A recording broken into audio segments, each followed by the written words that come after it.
President Obama declares Ebola a top national security priority. He announced new plans to contain the virus. They include more passenger screenings at airports both here and abroad. That word comes as Ebola is being contracted outside of West Africa for the first time.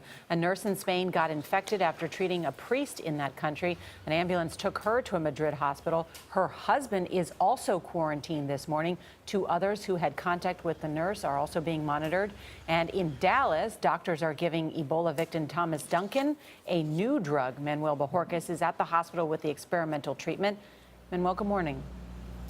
Good morning. That experimental drug is called brincidofovir. It's been used before against smallpox and adenovirus. But Duncan's treatment here will be the drug's first test against Ebola in humans. I can't answer whether if he would have taken that experimental medicine earlier or not would have made a difference. I can't answer that.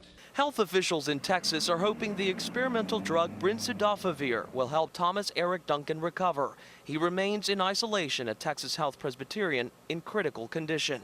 Some good news, none of the people who are being monitored because they had contact with Duncan has shown any signs of illness. We've got 0 symptoms, out there.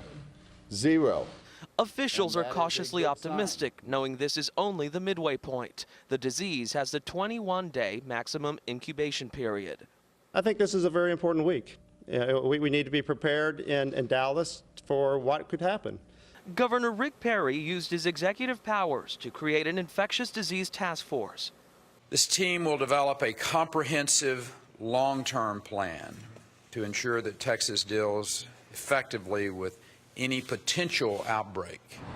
More than 600 miles away, the American journalist who contracted the Ebola virus in Liberia, Ashoka Mukpo, arrived in Nebraska for treatment at a special biocontainment facility.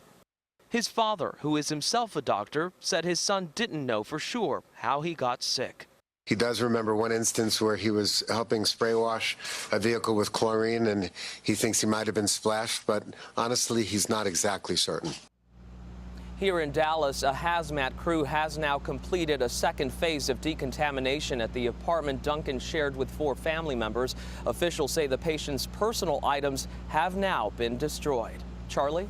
Manuel, thanks. President Obama is calling on other nations to step up their fight against Ebola, but he says the chances of an epidemic here are, quote, extremely low.